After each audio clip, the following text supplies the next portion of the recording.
Sir Sindh में board जो ख़दशो ज़ाहिर किया वियो आहे, सब खां पहिरियां त असां इहो ॼाणणु चाहींदासीं त कहिड़ी सतह जी बोर्ड आहे जंहिंजो ख़दशो ज़ाहिर कयो पियो वञे?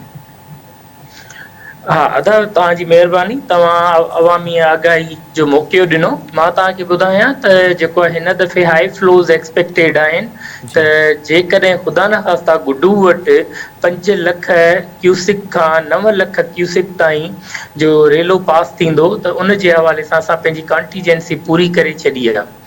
त उन में केतिरा हाउस होल्ड जेके से अफेक्ट थींदा, उन में तक़रीबन 1,20,000 घराणा जेकॾहिं हाई फ्लोस था गुज़रनि गुडू ऑनवर्ड्स, त 1,20,000 घराणा अफेक्ट थी था सघनि। ऐं असां उन्हनि जूं जेके ज़रूरियाती ज़िंदगी आहिनि उन जे हिसाब सां जेके बि शयूं आहिनि उहे मुकमिल करे छॾियूं आहिनि। सही। उन सां उन में जेको सो जीअं रिलीफ कैंप्स जो क़याम आहे, त रिलीफ जी कैंप्स असां आइडेंटिफाई करे छॾियूं आहिनि।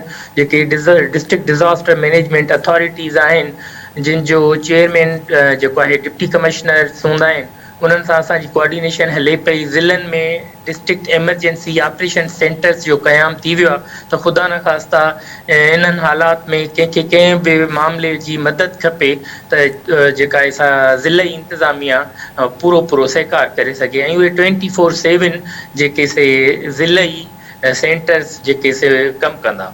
ऐं अच्छा ईअं साईं। ई वरी पीडीए जी में सिंध में जी प्रोविंशियल एमरजेंसी ऑपरेशन सेंटर्स जो अच्छा इमदाद साहिब, इहो बि ॿुधाए पियो वञे त जुलाई खां सेप्टेंबर ताईं मामूल खां वधीक बरसातूं पवंदियूं। पाण ॾिसूं पिया था साल ॾेढ खां वठी हूअं बि सिंध में जेके बरसातूं आहिनि उहे मामूल खां वधीक पवनि थियूं। त हिन भेरे जेका प्रोडक्शन आहे उहा छा 2023 या 2022 खां बि वधीक बरसातूं पवंदियूं? हा अदा मां तव्हांखे ॿुधायां त 2023 में त सम्झो त एवरेज बरसाति पई न। हीअ असल में 30 सालनि जी जेका बरसाति जो रिकॉर्ड हूंदो आहे उन जी मीन कढंदा आहिनि, ऐं उन जे बेसिस ते जेको सो डिटरमाइन थींदो आहे। त 30 सालनि जे हिसाब मद्देनज़र रखी करे अबोव नॉर्मल रेन्स हिन दफ़े एक्सपेक्टेड आहिनि। जीअं 2022 में बि अबोव नॉर्मल रेन्स जेके से एक्सपेक्टेड हुआ, हिन नॉर्मल रेन्स एक्सपेक्टेड आहिनि। ऐं सम्झो 2022 जे हिसाब थो वञे त पाकिस्तान मेट डिपार्टमेंट जेका पंहिंजी हींअर ताईं जी फोरकास्ट असां सां शेयर कई आहे, जी त 55% वधीक 2022 जे मुक़ाबले में, माना जेको 30 सालनि जो हुननि जो हिकिड़ो काथो आहे। अच्छा सर, कहिड़ा कहिड़ा इलाइक़ा आहिनि जेके जिते इम्कानी बोर्ड ईंदी या जिते प्रोडक्शन कई वई आहे? हा बोर्ड जे हिसाब सां त ख़बर अथव रिवर इंडस ई आहे, जी माना गुडू बैराज असांजो इनिशियल आहे, उन खां पोइ सखर बैराज आहे, उन खां पोइ कोटड़ी बैरेज आहे। इन जा जेके ॿई पासा आहिनि, लाज़मी ॻाल्हि आहे जितां पाणी जो गुज़र थींदो ऐं ख़ुदा न ख़ास्ता को ब्रीच थियो त वरी पोइ बोर्ड जी शिकिल अख़्तियार कंदो।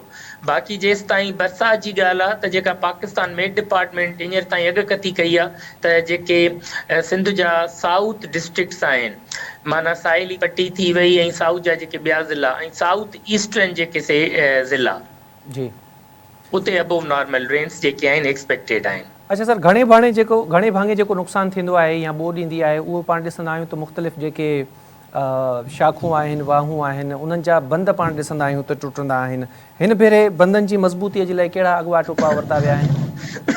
हा मां तव्हांखे ॿुधाईंदो हलां त हिन दफ़े irrigation department government of Sindh अलहमदुलिल्लाह फ्लड एमरजेंसी प्रोग्राम्स पंहिंजा इनिशिएट कया हुआ, ऐं जेके 2022 में बंद टुटा हुआ उन्हनि सभिनी बंदनि जी जेका सा रिहेबिलिटेशन मुकमिल थी चुकी आहे। ऐं उन सां गॾोगॾु डीसिल्टिंग जेको आहे हिन जी रिवर्स जी ऐं कैनॉल्स जी माशाल्लाह उहा बि कंप्लीट थी चुकी आहे। अच्छा सर, शहरनि या में कहिड़े किथे थी सघे जी त इन प्रोग्रेस बि हुजे। शहरनि में कहिड़े बुनियाद ते ॿोॾ जो ख़दशो ज़ाहिर कयो पियो वञे ऐं उहे शहरनि खे कीअं बचाए सघूं था पाण? अदा शहर जे हवाले सां असां वटि मां तव्हांखे ॿुधायां त सिंध सूबे में 30 ज़िला आहिनि। 30 ज़िलनि में माशाल्लाह डिस्ट्रिक्ट डिज़ास्टर मैनेजमेंट अथॉरिटीज़ आहिनि। पोइ जेके शहरी इलाइक़ा आहिनि उन्हनि जे लाइ जेके DDMAs आहिनि, उन्हनि अर्बन फ्लड मैनेजमेंट पंहिंजा प्लान्स जेके आहिनि न तयारु कया आहिनि। त जेके शहरी इलाइक़ा अथनि उते जेके पंपिंग स्टेशन्स आहिनि उन्हनि खे फ़ाल करायो अथनि, उन्हनि जी रिपेयर मेंटेनेंस ते ख़्यालु कयो पियो वञे।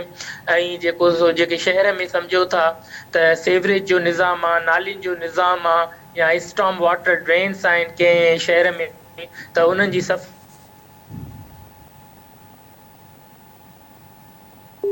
पा चुको आहे ऐं किथे प्रोग्रेस में आहे।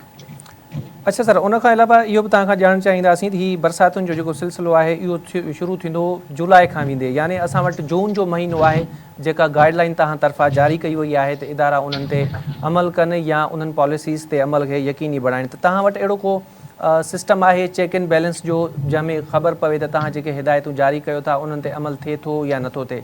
छाकाणि त पाण माज़ीअ में ॾिठो आहे त तव्हांजे तरफ़ां हिदायतूं त जारी कयूं वेंदियूं आहिनि पर उन्हनि ते अमल न थींदो आहे ऐं नतीजे में जेको नुक़सानु थींदो आहे उहो अॼु सूधो पाण भोॻियूं पिया।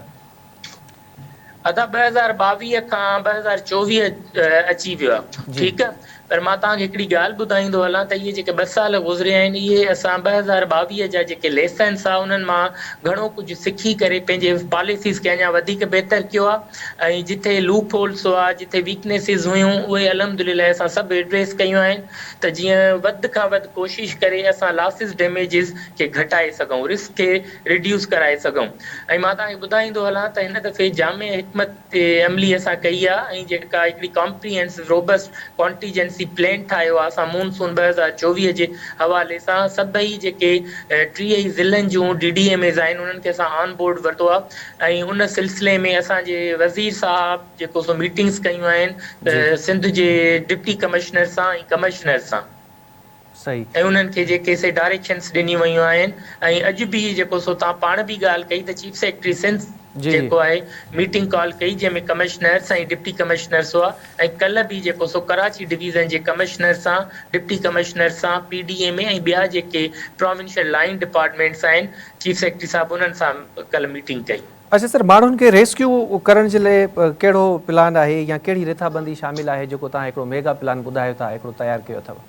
हा, अल्हम्दुलिल्लाह अदा हिन साल त असां वटि सिंध एमरजेंसी रेस्क्यू सर्विस 1122 माशाअल्लाह थ्रू आउट प्रोविंस वजूद में अची चुकी आहे। अगस्त 2023 में हू हिकिड़ो ख़ुदि मुख्तियार इदारो बणिजी चुको आहे। सो हिन दफ़े कॉन्टीजेंसी प्लानिंग उन्हनि बि कई आहे, वरी उन्हनि जो जेको कॉन्टीजेंसी प्लान आहे उहो असां पंहिंजे प्रोविंशियल प्लान जो हिसो ठाहियो आहे त ख़ुदा न ख़ास्ता किथे बि रेस्क्यू ऑपरेशन जी ज़रूरत पए थी त रेस्क्यू 1122 ते जेको आहे मौजूद बि हूंदो उन्हनि ऑपरेशन्स में। ऐं उन सां गॾोगॾु मां तव्हांखे ॿुधाईंदो हलां त जेके आर्मिड फोर्सिस आहिनि या लॉ एनफोर्समेंट जा इदारा आहिनि, पुलिस थी, रेंजर्स थी, माना जेके पैरामिलिट्री फोर्सिस आहिनि उहे बि रेस्क्यू में असां सां गॾु हूंदा आहिनि ऐं असां अॻिले हफ़्ते आर्मिड फोर्सिस सां मीटिंग बि जेका असां रखूं पिया इन ई कनेक्शन में।